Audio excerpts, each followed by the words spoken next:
Hello student, स्वागत है आप सभी का एग्जाम फ्रेंड 365 में। आज हम लोग पढ़ने वाले हैं द्विघात समीकरण। तो द्विघात समीकरण एक बेहतरीन चैप्टर होता है जो कक्षा 10 का जो है अध्याय नंबर 4 है। यहाँ पे हम लिख देते हैं अध्याय 4। 1 मिनट ब्लैक। अध्याय जो है ये हो जाएगा आपका 4, यानी कि पार्ट नंबर 4 हम लोग पढ़ने वाले हैं। तो पार्ट नंबर 4 का जो पार्ट का नाम है, अध्याय का नाम है, वो क्या है? द्विघात समीकरण। तो द्विघात समीकरण जो है परीक्षा के दृष्टि से बहुत ही महत्वपूर्ण होता है, क्योंकि ये दोनों चैप्टर, यानी कि पिछला चैप्टर जो हम लोग पढ़ लिए थे यानी कि 2 चर में रैखिक समीकरण, वो भी परीक्षा की दृष्टि से बहुत महत्वपूर्ण है और ये भी परीक्षा की दृष्टि से बहुत महत्वपूर्ण है, क्योंकि इन्हीं 2 प्रश्न यानी कि दोनों अध्यायों से यानी कि लॉन्ग क्वेश्चन जो है आपसे पूछा जाता है, 6 नंबर के पूछे जाते हैं। तो आप इसे जो है विशेष रूप से ध्यान रखेंगे इन दोनों चैप्टर को और अच्छे से पढ़ते हुए चलेंगे। पिछला चैप्टर हम लोग बहुत बेहतरीन और बहुत आसान तरीके से हम लोग उसको तैयार कर चुके हैं और उसको मैं काफ़ी समय लेकर पढ़ाया हूँ आपको, यानी कि कई भाग में बताया था कि जल्दीबाजी में नहीं पढ़ाया। उसी तरह से द्विघात समीकरण भी हम लोग पढ़ने वाले हैं। तो द्विघात समीकरण में भी दोस्तों आपको मैं बता दूं कि इसमें भी एक प्रश्नावली जो है कम कर दिया गया आपका, यानी कि पिछले यानी कि सिलेबस में द्विघात समीकरण में आपको 4 प्रश्नावलियाँ पढ़नी होती थी। अब इसमें 4.1 और 4.2 और 4.3 यही 3 प्रश्नावली जो है हम लोग कवर करने वाले हैं। एक प्रश्नावली जो कट गया है वो है द्विघात समीकरण को जो पूर्ण वर्ग बनाकर जो हम लोग हल करते थे, वो जो है आपको सिलेबस से हटा दिया गया है। तो आप द्विघात समीकरण का पहले इस वाले प्रश्नावली में उसका द्विघात समीकरण का परिचय देखेंगे, द्विघात समीकरण की पहचान पढ़ेंगे, दूसरे वाले में गुणनखंड विधि से हल पढ़ेंगे और तीसरे वाले में जो है सूत्र विधि से हल पढ़ेंगे। बस उसके बाद ये चैप्टर हमारा कंप्लीट हो जाएगा। तो प्रयास किया जाएगा कि इसको जो है हम लोग 3 वीडियो में कंप्लीट कर दें। एक वीडियो में जो हम लोग एक प्रश्नावली को कवर करके ये जो है चैप्टर हम लोग खत्म कर सकते हैं। तो बिना समय गवाएं जो है हम लोग देखते हैं द्विघात समीकरण होता क्या है, द्विघात समीकरण किसे बोलते हैं। तो द्विघात समीकरण का परिभाषा मैं आप लोगों के बोर्ड पे लिख दिया हूं, आप देख सकते हैं कि लिखा है द्विघात समीकरण के लिए यदि px एक द्विघात बहुपद है। अभी आप पिछले यानी कि अध्याय में द्विघात बहुपद पढ़े हैं पार्ट नंबर 2, तो आपको पता है px यानी कि एक द्विघात बहुपद होता है। आपको मैं द्विघात बहुपद पढ़ाया हूं। तो यदि px एक द्विघात बहुपद है तो px बराबर जब 0 हो जाएगा तो उसी को हम लोग क्या बोलते हैं? द्विघात समीकरण कहते हैं। कितना आसान है। जो px होता है ना, px द्विघात बहुपद के रूप में हो और ये द्विघात बहुपद यानी कि जब 0 के बराबर हो जाता है, यानी कि यहाँ पे लिखे px = 0, इसी को हम लोग क्या बोलते हैं? द्विघात समीकरण बोलते हैं। अर्थात द्विघात समीकरण को हम लोग कैसे, द्विघात बहुपद को हम लोग कैसे लिखेंगे?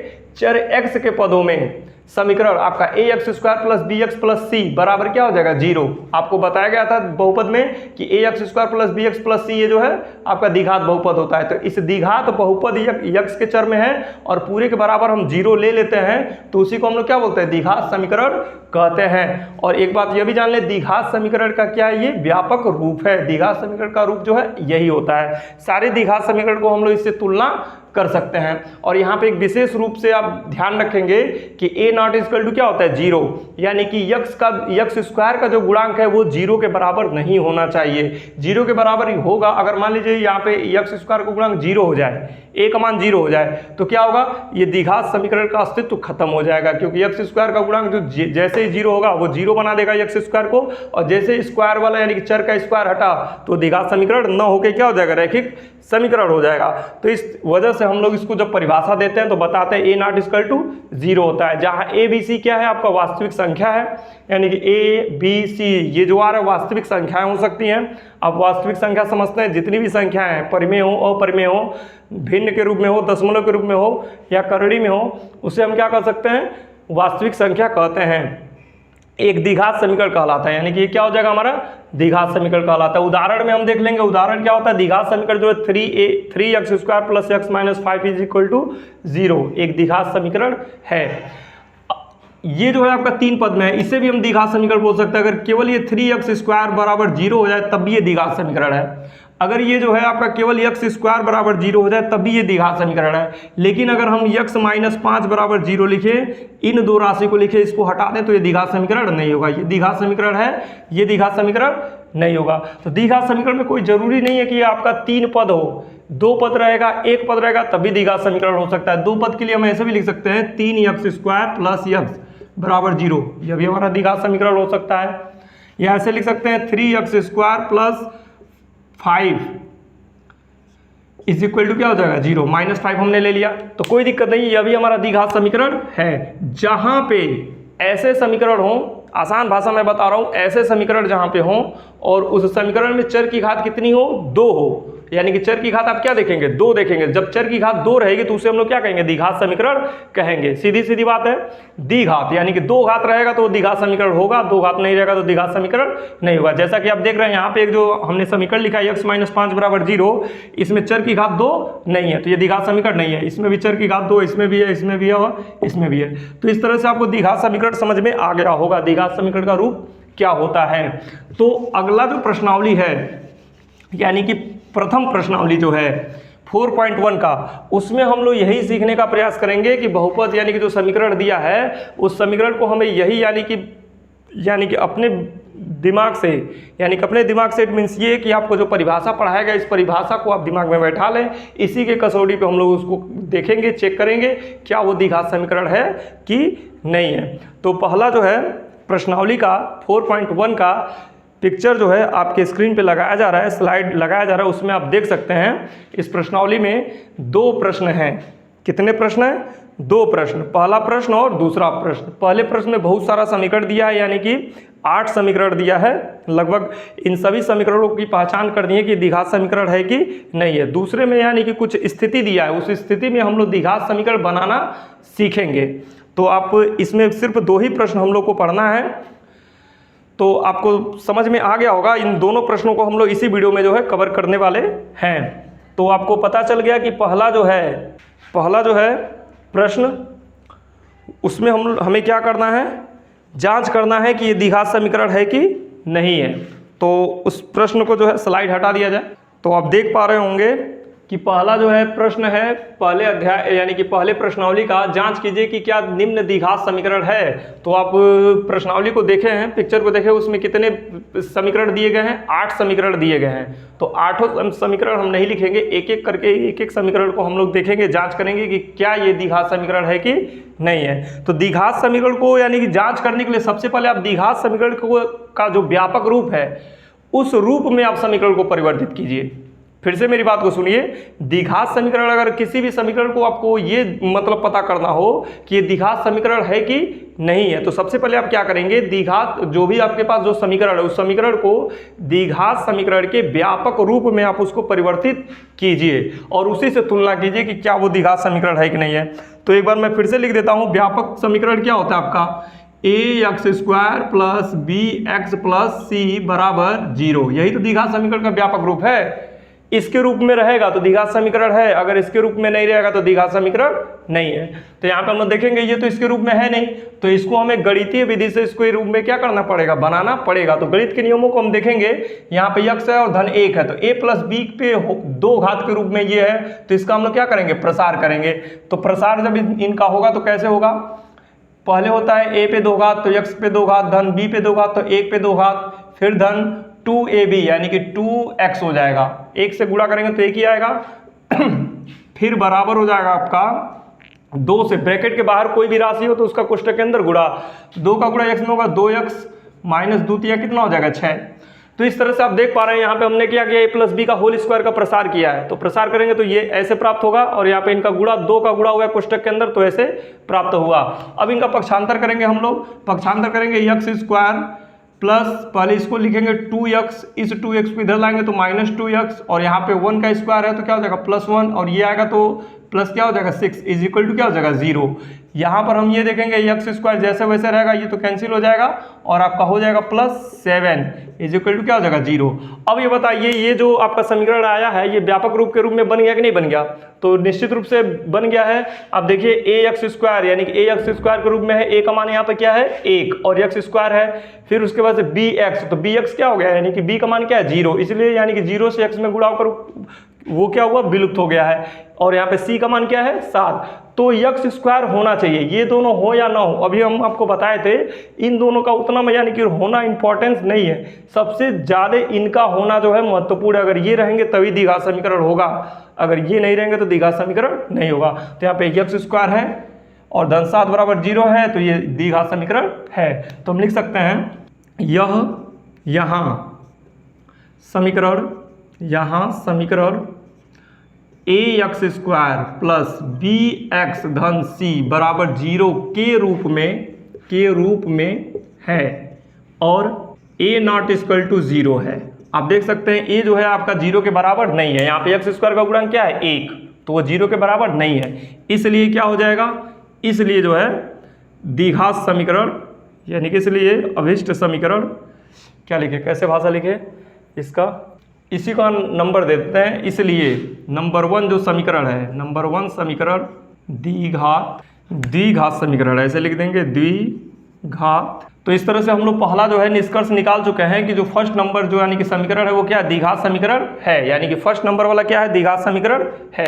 तो आप इसी तरह से सेकंड नंबर को लगा लेंगे, थर्ड नंबर को लगा लेंगे। सेकंड नंबर वाला क्वेश्चन हम लोग देखते हैं क्या दिया है।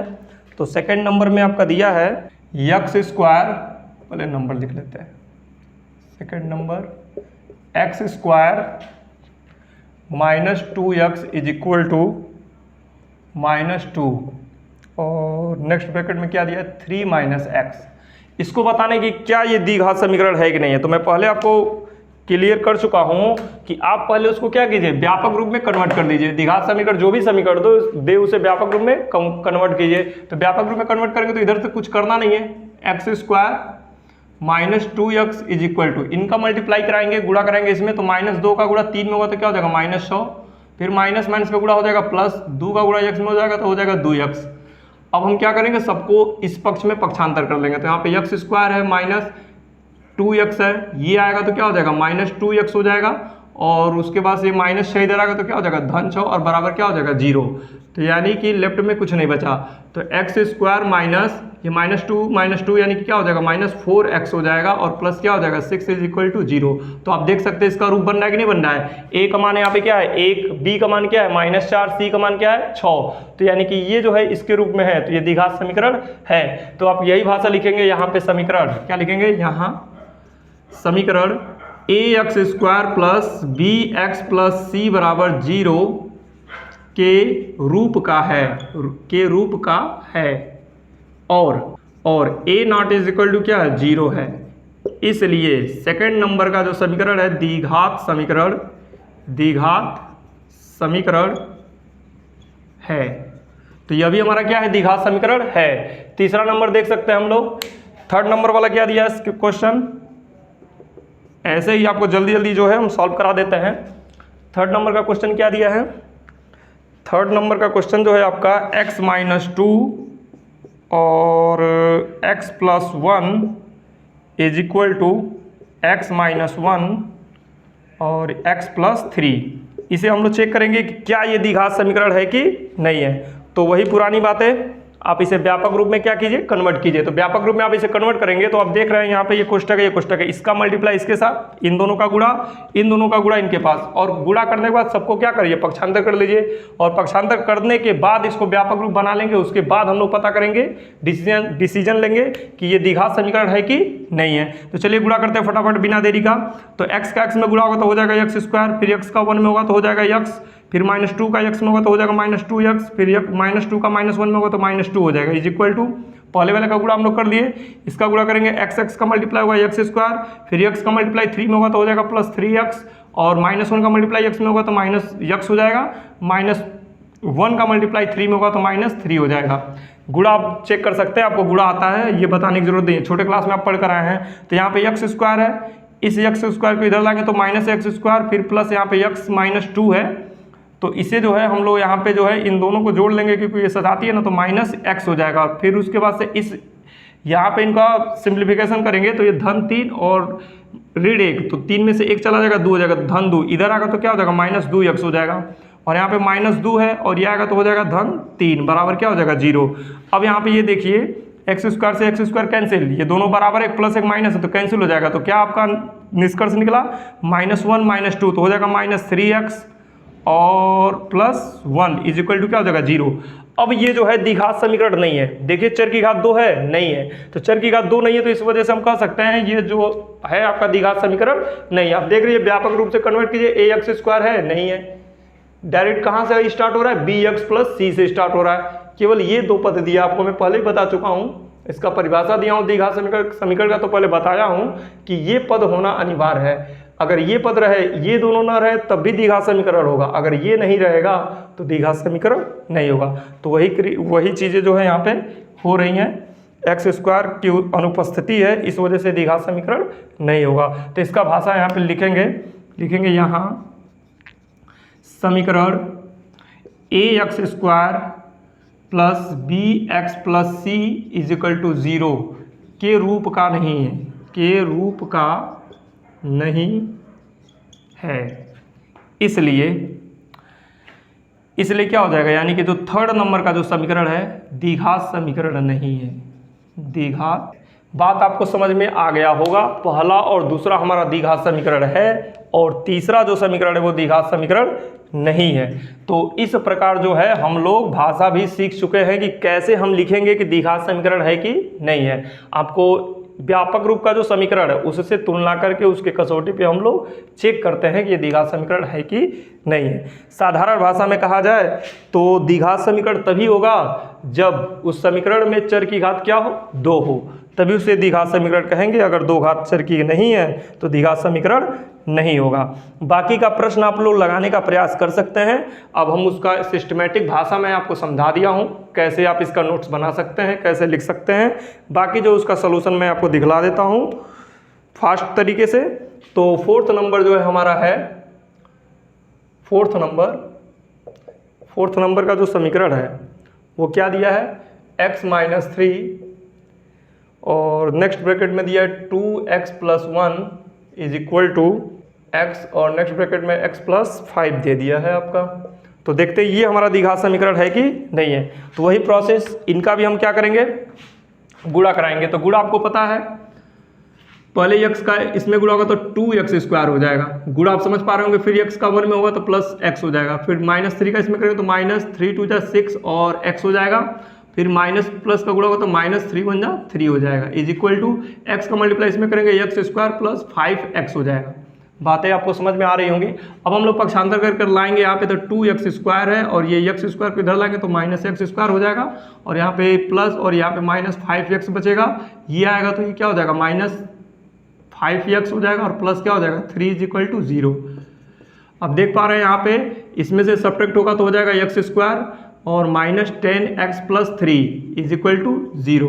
तो ये हमारा द्विघात समीकरण है। भाषा आप लिख सकते हैं, भाषा ऐसे ही प्रयोग करेंगे। ये जो हमारा द्विघात समीकरण है आप देख सकते हैं x स्क्वायर है तो इसका मतलब द्विघात समीकरण है। इसी तरह से हम लोग आएंगे क्वेश्चन नंबर 4 हो गया। क्वेश्चन नंबर 5 के लिए आते हैं, यानी क्वेश्चन नंबर जो 5 दिया है। तो 5 के लिए देखते हैं क्या दिया है। नंबर 5 आपका है 2x माइनस 1, अगले ब्रैकेट में क्या दिया है x minus 3 is equal to x plus 5 और नेक्स्ट ब्रैकेट में x माइनस 1। 6 नंबर का जो समीकरण दिया वो कैसे दिया है, x square plus 3x plus 1 is equal to x minus 2 पूरे का होल स्क्वायर।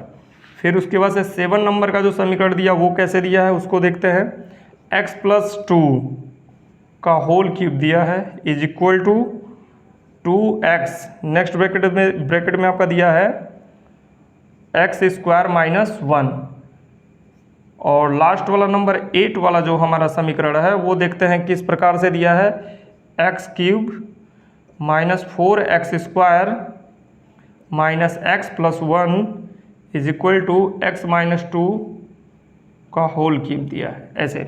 तो इसको हम लोग सॉल्व करने वाले नहीं है, इसके लिए मैं आपको हिंट कर दे रहा हूँ। मैंने आपको 4 जो है सॉल्व करके दिखला दिया, जिसमें से कुछ समीकरण यानी कि द्विघात हैं, कुछ समीकरण द्विघात नहीं है।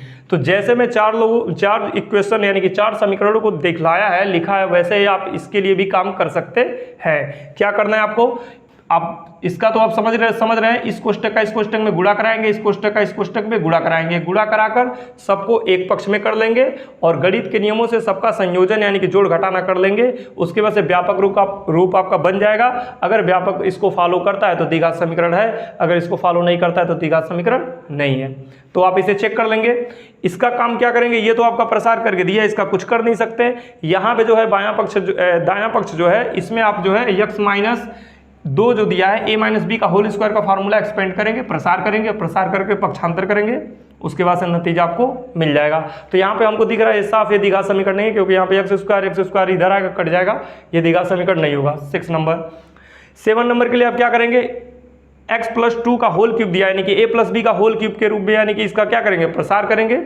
8 में आप पढ़े होंगे, 7 में पढ़े होंगे, तो इसका प्रसार कर लीजिएगा, इसका जो इसमें मल्टीप्लाई करा दीजिएगा, उसके बाद से लेकर आएंगे, उसके बाद चेक करेंगे कि ये द्विघात समीकरण है कि नहीं है। तो यहाँ पे हो सकता है द्विघात समीकरण हो भी और नहीं भी, तो चेक करने पे तो पता चलेगा ना, जब इसका व्यापक रूप बनाएंगे और व्यापक रूप से तुलना करेंगे तो पता चलेगा।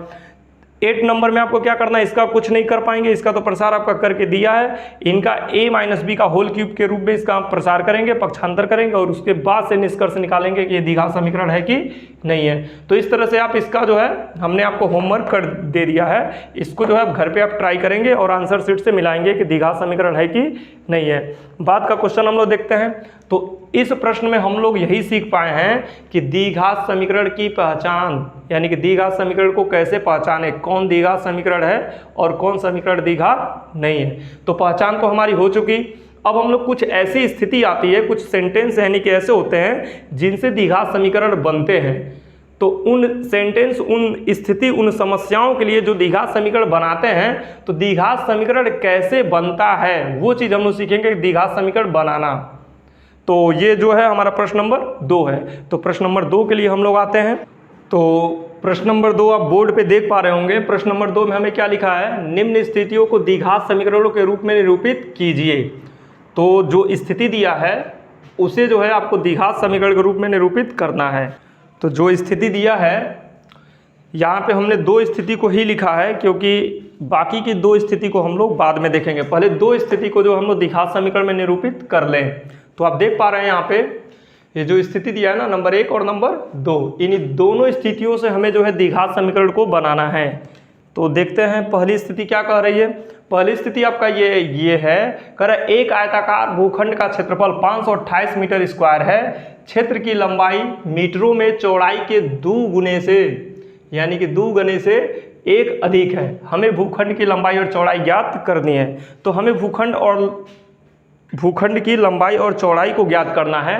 तो लंबाई चौड़ाई को ज्ञात करने के लिए हम लोग यहाँ पे जो ये स्थिति दिया ना, इस स्थिति के अनुसार एक समीकरण बनाने का प्रयास करेंगे और वो समीकरण देखेंगे क्या वो समीकरण द्विघात समीकरण है कि नहीं है।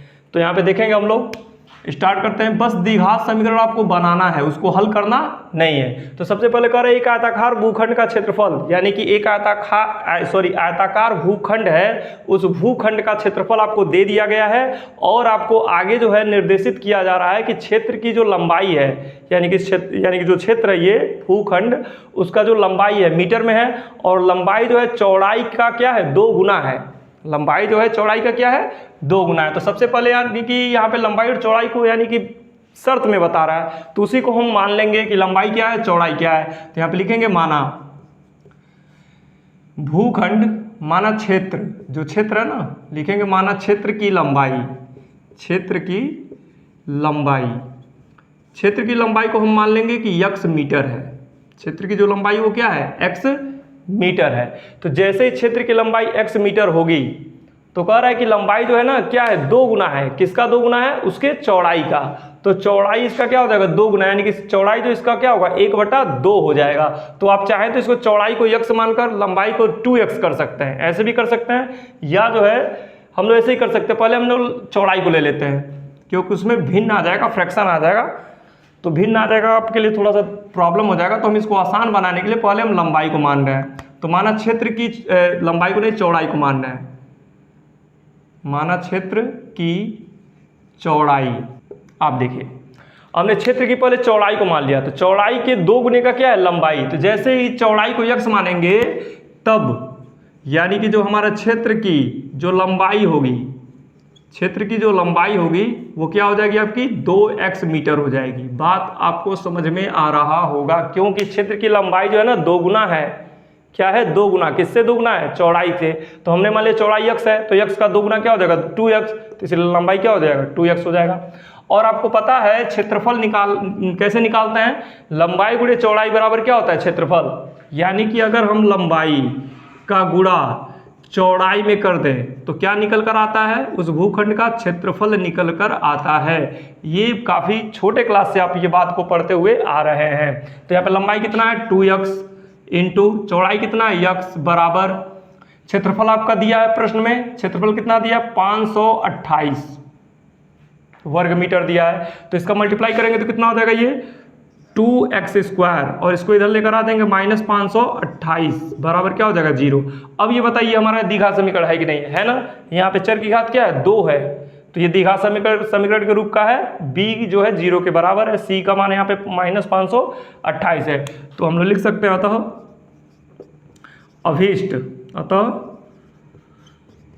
अभिष्ट द्विघात समीकरण द्विघात 2x² -528 बराबर 0 है। तो ये हमारा अभिष्ट क्या है द्विघात समीकरण, यानी कि जिस द्विघात समीकरण को हम बनाना चाहते थे इस पूरी स्थिति से द्विघात समीकरण हम लोग बना चुके हैं। तो ये आपको समझ में आया होगा। इसे हल नहीं करना है, अब आप चाहें तो इसे हल करके जो है, अभी हम लोग इस प्रश्नावली में द्विघात समीकरण का हल नहीं पढ़ रहे हैं तो हमें हल नहीं करना है, क्योंकि इसमें बस जो है इस द्विघात समीकरणों के रूप में निरूपित कीजिए। तो हम जो है द्विघात समीकरण के रूप में निरूपित कर चुके हैं इस स्थिति को। अब दूसरी स्थिति को जो है हम लोग द्विघात समीकरण के रूप में निरूपित करेंगे। तो इसे जो है आप देखेंगे, दूसरा स्थिति को समझने का प्रयास कीजिए। लिखा है 2 क्रमागत धनात्मक पूर्णांकों का गुणनफल 306 है, हमें पूर्णांकों को ज्ञात करना है। तो पूर्णांक ज्ञात करना है, इतना इंफॉर्मेशन आपको मिल रहा है कि 2 क्रमागत धनात्मक पूर्णांक है, कोई 2 क्रमागत धनात्मक पूर्णांक है, उन मतलब क्रमागत धनात्मक पूर्णांकों का गुणनफल कितना है 306 है। तो आप क्या करेंगे, 2 क्रमागत का मतलब जो कर्म से आए, यानी कि एक के बाद दूसरा है, दूसरे के बाद तीसरा है, ये कर्म चलता रहे, जो अपने कर्म से आते हैं उसे हम लोग क्या बोलते हैं क्रमागत धनात्मक पूर्णांकों का गुणनफल ज्ञात कीजिए। तो सबसे पहले आप ये जानिए कि ये जो आपका दिया है ना, ये धनात्मक क्रमागत पूर्णांक क्या होता है, क्रमागत धनात्मक पूर्णांक होते क्या हैं, पहले आप इस पर फोकस कीजिए। तो धनात्मक आपका 1 से स्टार्ट होता है। पूर्णांक की बात करें तो पूर्णांक क्या होता है, 0 के हम नीचे जब आते हैं तो -1 -2 -3 ऐसे जो है बढ़ते चले जाते हैं। तो ये हमारा क्या है ऋणात्मक पूर्णांक है। 0 के जब ऊपर जाते हैं तो 1 2 3 4 ऐसे बढ़ते बढ़ते जो है इनफाइनाइट तक जा सकते हैं। तो ये जो हमारा 0 के ऊपर यानी कि 0 से बड़ा जितने सारी संख्याएं जो है काउंटिंग नंबर जो है यानी कि प्राकृतिक संख्या के रूप में है, इसे हम लोग क्या कहते हैं धनात्मक पूर्णांक कहते हैं।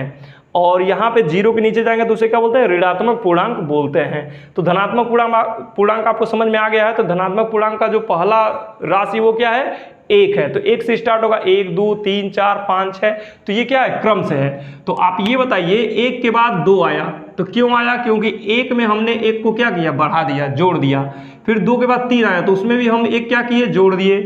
3 के बाद 4 आया उसमें भी हम क्या किए 1 जोड़ दिए। अगला जो आएगा आपका 5 आएगा उसमें भी 1 जोड़ेंगे। अगला 6 आएगा उसमें भी हम लोग क्या करेंगे 1 जोड़ेंगे। तो ऐसे करते करते हम ये देख रहे हैं कि क्रमागत धनात्मक पूर्णांक निकालने के लिए हमें 1 क्या करना पड़ता है बढ़ाना पड़ता है। अगर अगला क्रमागत धनात्मक पूर्णांक हम निकालें तो उसमें क्या करेंगे 1 जो है बढ़ा देंगे। तो इसी तरह से अगर हम आपसे कहें कि 7 कोई धनात्मक पूर्णांक है तो इसका अगला क्रमागत धनात्मक पूर्णांक क्या होगा, तो आप 1 बढ़ाकर क्या कहेंगे 8 होगा। इसका अगला धनात्मक क्रमागत पूर्णांक क्या होगा, तो आप कहेंगे 9 होगा। क्यों, क्योंकि आपको बस 1 जोड़ देना है 1 बढ़ा देना है। ठीक है, तो इसी को हम लोग क्या बोलते हैं क्रमागत धनात्मक पूर्णांक। तो हमें कोई तो पता नहीं है धनात्मक क्रमागत पूर्णांक कहाँ से स्टार्ट किया है, वो तो हमें पता ही नहीं है। तो नहीं पता है, अज्ञात है, तो इसीलिए अज्ञात है तो हम मान्यता लेंगे यक्ष की। तो हम मान लेंगे यहाँ पे कि जो क्रमागत धनात्मक पूर्णांक है वो क्या है यक्ष है। पहला क्या है यक्ष, तो दूसरा क्या हो जाएगा x+1 हो जाएगा। बात को समझिएगा, जैसे कि हमने माना कि एक क्रमागत धनात्मक पूर्णांक 7 है तो 7 का अगला क्रमागत धनात्मक पूर्णांक क्या होगा 8 होगा, फिर उसका अगला क्या होगा 9 होगा, तो 1 बढ़ाने से ना। तो इसी तरह से हमने माना कि x जो है एक क्रमागत धनात्मक पूर्णांक है और इसका जो है क्रमागत धनात्मक पूर्णांक क्या हो जाएगा 1 बढ़ा देंगे तो x धन 1 हो जाएगा। बात आपको समझ में आ गया होगा। तो इस तरह से देखेंगे तो हम अपनी मान्यता लेंगे, हल में लिखेंगे माना 2 क्रमागत धनात्मक पूर्णांक बराबर, तो पहले को हम क्या मान रहे हैं यक्ष मान रहे हैं। तो माना 2 क्रमागत धनात्मक पूर्णांक है तो पहले को हमने क्या माना यक्ष, तो दूसरा क्या हो जाएगा आपका x+1, इससे 1 अधिक होगा।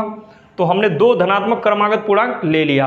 अब प्रश्नानुसार लिखेंगे यहाँ पे, प्रश्नानुसार यानी कि प्रश्न में जो है, प्रश्न के अनुसार प्रश्न में बोला है कि दो क्रमागत धनात्मक पूर्णांकों का गुणनफल 306 है। तो यानी कि इनका जो गुणनफल होगा वो क्या है, 306 है।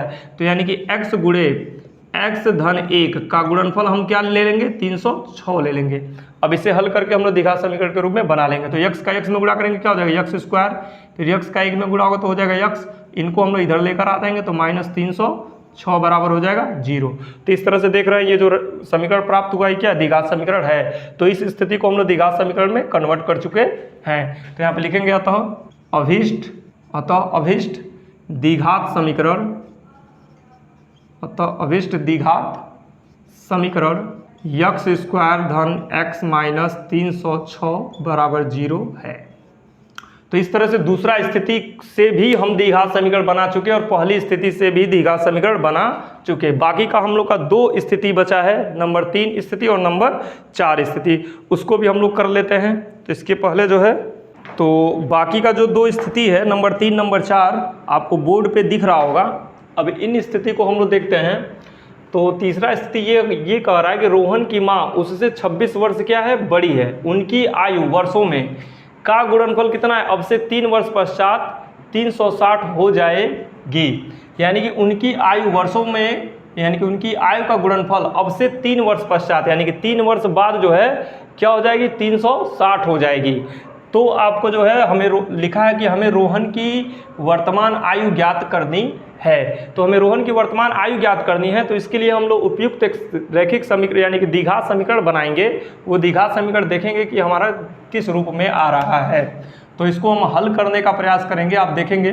तो सबसे पहले जो ज्ञात करना है उसी को तो हम मानेंगे। ये हमें अज्ञात है, हमें रोहन की आयु वर्तमान आयु ज्ञात करनी है। तो हम मान लेंगे रोहन की वर्तमान आयु। तो लिखेंगे माना रोहन की वर्तमान आयु वर्ष में है। तो आयु जो है हम मान लेंगे x वर्ष, मान लेंगे रोहन की जो वर्तमान आयु है वो क्या है, x वर्ष। तो जैसे ही रोहन की वर्तमान आयु x वर्ष मानेंगे तब जो है उसके माँ का जो है आयु निकल कर आएगा, तब माँ की वर्तमान आयु वो भी निकल कर आ जाएगी। क्योंकि कहा है कि रोहन की माँ उससे 26 वर्ष क्या है, बड़ी है। तो रोहन x वर्ष का है तो इससे 26 वर्ष बड़ा कर देंगे। तो रोहन की माँ की उम्र जो है x धन 26 वर्ष हो जाएगी। बात समझ पा रहे होंगे। अब जो है प्रश्नानुसार आते हैं। प्रश्नानुसार, तो प्रश्न के अनुसार हम ये देखेंगे, कहा है कि उनकी आयु वर्षों में, यानी कि उनकी आयु का गुणनफल जो है अब से 3 वर्ष पश्चात क्या हो जाएगा, 360 हो जाएगा। यानी कि अब जो इन लोगों का उम्र है 3 वर्ष बाद इनके उम्र का जो गुणनफल होगा वो क्या होगा, 360 होगा। तो इन लोगों का उम्र जो है वर्तमान उम्र है, 3 वर्ष पश्चात इनका उम्र क्या होगा, तो पुत्र का जो उम्र होगा वो हो जाएगा x धन 3। समझ पा रहे होंगे। इस समय अगर पुत्र जो है x वर्ष का है तो 3 साल बाद क्या होगा, 3 साल पश्चात। तो यहाँ पर आप देखेंगे 3 वर्ष पश्चात बोला है। तो 3 वर्ष पश्चात यानी कि 3 वर्ष बाद की बात कर रहा है, यानी कि 3 वर्ष बाद जो है उनकी उम्र क्या हो जाएगी। तो हम लोग सही लिखे थे। तो यानी कि 3 वर्ष बाद जो है बढ़ जाएगा, 3 वर्ष उम्र बढ़ जाएगा। तो ये 26 से हो जाएगा आपका 29। अब इसका गुणन दोनों का गुणनफल करेंगे तो x का गुणा हो जाएगा तो x स्क्वायर, x का इसके साथ हो जाएगा तो 29x, फिर 3 का x में होगा तो 3x हो जाएगा, फिर 3 का 29 में करेंगे तो 3 9 27 के साथ हासिल 2, 3 दूना 6 1 कितना हो जाएगा, 3 9 27 के साथ हासिल 2 है, 3 दूना 6 1 8, 87 हो जाएगा, बराबर कितना हो जाएगा 360। तो यहाँ पे x स्क्वायर धन ये आपका जुड़ कर 31x हो जाएगा और यहाँ पे धन 87 और माइनस 360 बराबर क्या हो जाएगा 0। तो x स्क्वायर धन 31x और ये माइनस इसमें से घटेगा तो 10 में से 7 जाएगा 3 हो जाएगा, यहाँ पे 5 15 में से 8 जाएगा 7 हो जाएगा और यहाँ पे 2 हो जाएगा तो माइनस 273 बराबर 0। तो इस तरह से आप देख पा रहे हैं ये समीकरण जो है हम लोग का बन चुका है। इसको आप लिख सकते हो तो अभिष्ट समीकरण, यहाँ पे लिख देंगे अतः अभिष्ट समीकरण। अतः अभिष्ट समीकरण हमारा क्या हो गया, x square plus 31x minus 273 बराबर 0 है। तो इस तरह से हम लोग समीकरण जो है प्राप्त कर चुके हैं। आपको अगले जो है अगली स्थिति जो है उस पर ध्यान दीजिए, आप उसको देखेंगे हम लोग। तो यहाँ पे कह रहा है अगले स्थिति के लिए एक रेलगाड़ी 480 किमी की दूरी समान चाल से तय करती है। यदि इसकी चाल 8 किमी प्रति घंटा कम होती है तो वह उसी दूरी को तय करने में 3 घंटे अधिक लेती है। हमें रेलगाड़ी की चाल ज्ञात करनी है। तो आप देखिए एक रेलगाड़ी है 480 किलोमीटर की दूरी क्या करती है, एक समान चाल से तय कर रही है। कोई दिक्कत नहीं है, 480 किलोमीटर एक नॉर्मल स्पीड यानी कि जो उसका समान चाल है उस समान चाल से तय कर रही है। यदि इसकी चाल क्या की जाए 8 किमी प्रति घंटा क्या कर दी जाए, कम कर दी जाए, तो वह उसी दूरी को तय करने में क्या ले लेती है, 3 घंटे अधिक समय ले लेती है। तो स्वाभाविक सी बात है अगर किसी रेलगाड़ी का चाल कम करेंगे तो समय क्या हो जाएगा, बढ़ जाएगा। तो 8 किमी प्रति घंटा का चाल जब हम कम करते हैं तो उसका समय कितना बढ़ जाता है, 3 घंटा उसको समय अधिक लगने लगते हैं। तो इस स्थिति में हमें क्या करना है, रेलगाड़ी की चाल ज्ञात करनी है। तो उसी को हम मानेंगे, यहाँ पे हम लिखेंगे हल में, माना रेलगाड़ी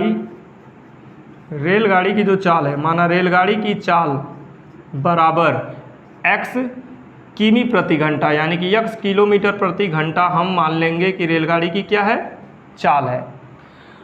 अब जो है आपको पता है इसकी चाल को क्या कर रहे हैं, 8 किमी प्रति घंटा कम कर रहे हैं। तो चाल में कमी ऐसे नहीं लिखेंगे, चाल में कमी तो 8 दिया ना, चाल कम करने पर इसे ऐसे लिखेंगे, चाल कम करने पर, चाल कम करने पर कितना आ रहा है, x माइनस 8, क्या हो जाएगा, x माइनस 8 आपका किमी प्रति घंटा हो जाएगा। जब चाल कम कर देंगे ना तो x माइनस 8 किमी प्रति घंटा हो जाएगा। अब ये कितनी दूरी तय कर रहा है, 480 किमी की दूरी तय कर रहा है। तो दोनों का समय निकालिए, यानी कि जब उसका चाल कम नहीं किया गया तो पहले का चाल निकालिए, फिर उसके बाद यानी कि चाल जब कम कर दिया गया तो उस चाल से उसका समय निकालिए। दोनों समय को निकालिए और दोनों समय को क्या कीजिए, आप जो है देखेंगे लास्ट वाला जो समय होगा जब चाल कम किया जा रहा है तो वो समय 3 घंटा ज़्यादा है और पहले वाला जो समय होगा वो 3 घंटा क्या है, कम है। तो यानी कि पहले वाले समय को इस वाले समय से जब घटाएंगे ना तो कितना आना चाहिए, 3 आना चाहिए। आप जो है इसको आप समझ सकते हैं, यहाँ पे समीकरण बनाएंगे तो आपको स्पष्ट रूप से समझ में आएगा। तो हम क्या कर रहे हैं, जैसे कि इसका चाल घटा दिए तब उसको कितना समय लग रहा है तो उसको समय निकालेंगे। देखिए चाल घटाने के बाद समय निकालेंगे तो समय कितना हो जाएगा आपका, समय बराबर होता है दूरी बटे चाल। आप समझ पा रहे हैं समय बराबर क्या होता है, समय कैसे निकालते हैं, दूरी बटे चाल कर देंगे तो क्या निकल जाएगा, आपका समय निकल जाएगा। तो जब उसका चाल कम कर दिया जाता है तो उसे कितना समय लगता है, देखते हैं। तो समय निकालेंगे, दूरी कितना आपका 480, तो दूरी बटे चाल, चाल कितना उसका x माइनस 8, बात समझ में आया होगा आपको। फिर उसके बाद से और समय निकालिए, यानी कि जब चाल कम नहीं किया गया था पहले, यानी कि जो उसकी समान चाल थी उस चाल से अगर वो दूरी करे तब, यानी दूरी तय करे तब उसको कितना समय लगा, तो वो समय निकालेंगे। तो हो जाएगा आपका दूरी बराबर चाल बटे समय, समय बराबर चाल, समय बराबर दूरी बटे चाल। तो दूरी हो गया 480 ही दूरी तय करेगा, कितने के चाल से करता था, x के चाल से करता था। तो ये जो समय है आपका पहले का समय है और ये जो समय अब का समय, यानी कि ये 3 घंटा अधिक लेता है, ये 3 घंटा कम लेता है। तो इसमें से इसको जब हम घटाएंगे तो कितना आना चाहिए आपका, 3 घंटा आना चाहिए। तो इस तरह से हमारा समीकरण बनकर आता है, इसे हम हल करेंगे। तो हल करने के लिए इन दोनों का लसा लेंगे तो लसा x और x माइनस 8 हो जाएगा। आप समझ पा रहे होंगे, ये x माइनस 8 से x माइनस 8 कट जाएगा, इसका गुणा करेंगे तो हो जाएगा आपका 480x, फिर माइनस x से x कट जाएगा, इसका गुणा इनके साथ करेंगे तो ये हो जाएगा आपका 480x और माइनस, सामने माइनस हो तो अंदर का चिन्ह बदल देगा, ये प्लस कर देगा इसको, प्लस 480 का गुणा 8 में होगा तो 480 का गुणा 8 में करेंगे तो 8 सुना 0 हो जाएगा, 8 हटे 64 के 4 हो जाएगा, हासिल 6 हो जाएगा, 8 चौके 32 और 6 कितना हो जाएगा 38, 8 चौके 32 और 6 कितना हो जाएगा आपका 38, तो 3840 आता है और बराबर यहाँ पर कितना हो जाएगा 3। तो अब इसका हम लोग तिर्यक गुणा करेंगे, तिर्यक गुणा करेंगे तो ये तो आपका 480 है, दोनों एक प्लस एक माइनस से कट जाएगा, तो यहाँ पर बचा है आपका 1, तो इसका गुणा करके 3 से गुणा किया जाएगा। तो यानी कि आपका पहले लिख लेते हैं, एक लाइन और बढ़ाते हैं, ये जो है आपका हो जाएगा, बचा है 3840 पूरे का बटा x का इसमें गुणा करेंगे तो हो जाएगा x² minus 8x is equal to क्या है 3। अब तिर्यक गुणा करेंगे, इनका गुणा इसके साथ करेंगे तो हो जाएगा आपका 3x के घात 2 माइनस 8 तरीके कितना हो जाएगा 24 यक्स 3 का गुणा किए तो इतना आपका हो जाता है बराबर 1 से गुणा करेंगे तो कितना हो जाएगा 3840। इस तरह से इनको इधर लेकर आएंगे तो 3x² माइनस 24x और माइनस 3840 बराबर कितना हो जाएगा 0। 8 4 12 3 से कटने वाला है, 3 से इसमें सब में भाग दे देंगे तो और छोटा कर सकते हैं। तो 3 से भाग देंगे तो x² माइनस 3 से इसमें भाग देंगे क्या हो जाएगा 8x हो जाएगा। इसमें 3 से भाग देंगे 3 एकम 3, 3 दूनी 6, 2 बचेगा देखो 24, 3 8 24, 3 शून्य 0 बराबर 0। तो इस तरह से हमारा समीकरण बनकर आता है x² माइनस 8x माइनस 1280 बराबर 0। तो इस तरह से समीकरण बनकर हमारा तैयार हो गया है। इस जो स्थिति को जो है आप फिर से एक बार समझाने का प्रयास कर रहे हैं, आप जो है शॉर्ट फॉर्म में से समझ जाएं कैसे क्या क्या हुआ है। इस प्रश्न में कह रहा है कि एक रेलगाड़ी जो है वो 480 किलोमीटर की दूरी समान चाल से तय कर रही है, कोई दिक्कत नहीं है। यदि इसकी चाल हम 8 किमी प्रति घंटा कम कर दें तो चाल जब कम करेंगे तो समय क्या हो जाएगा बढ़ जाएगा। तो वही बता रहा है उसी दूरी को तय करने में कितना समय लगता है 3 घंटा अधिक लगता है, समय बढ़ गया। तो हमें रेलगाड़ी की चाल ज्ञात करनी है। तो हम रेलगाड़ी की चाल को मान चुके हैं क्या है x किमी प्रति घंटा है। तो चाल को 8 कम कर देंगे तो x माइनस 8 किमी प्रति घंटा हो जाएगा। अब ये समय जो हम निकाले हैं चाल को कम करने के बाद रेलगाड़ी कितना समय ले रही है 480 किलोमीटर दूरी तय करने में, तो वो कितना समय ले रही है समय बराबर दूरी बटे चाल। तो 480 बटे x माइनस 8 ये दूरी और ये क्या है चाल है। फिर उसके बाद यानी कि जब इनका चाल कम नहीं किया गया था उसके पहले कितना समय ले रही थी वो निकाले हैं। तो वो आपका आता है 480 बटे कितना हो गया यक्स यानी कि दूरी बटे चाल हो गया। अब जो है ये 3 घंटा अधिक ले रहा है, ये 3 घंटा कम ले रहा है, तो इसमें से इनको घटाएंगे तो इनका अंतर क्या आएगा 3 आएगा। इनका जो है हल की है गणित के नियम से, तो ये समीकरण हमारा बनकर इस तरह से आता है। तो ये जो है आपका पार्ट नंबर 1 हम लोग ख़त्म कर चुके हैं इसी वीडियो में। तो पार्ट नंबर 1 का जो है आप पढ़ लीजिए, ये ख़त्म हो चुका है। आगे आने वाले प्रश्नावली में हम लोग समीकरण बनाएंगे ही नहीं, समीकरण को क्या करेंगे हल भी करेंगे। तो इन समीकरण को यहाँ से हल करना जो है हम लोग अगले प्रश्नावली में सीखेंगे। तो यानी कि जो आने वाला प्रश्नावली है वो 4.2 उसमें हम लोग क्या पढ़ेंगे गुणनखंड विधि से द्विघात समीकरण का हल पढ़ेंगे। फिर लास्ट वाले प्रश्नावली में क्या पढ़ेंगे हम लोग, लास्ट वाले प्रश्नावली में हम लोग समीकरण यानी कि द्विघात समीकरण के यानी कि जो सूत्र है उस सूत्र विधि से यानी कि द्विघात समीकरण को हल करने का जो विधि है उसको हम लोग पढ़ेंगे। तो इस तरह से हम लोग का ये वीडियो यहीं पे समाप्त होता है, ये प्रश्नावली समाप्त हो चुकी है। आगे के लिए आप जो है तैयार रहिए, प्रत्येक दिन जो है आपको ये वीडियो प्रोवाइड कराई जाएगी।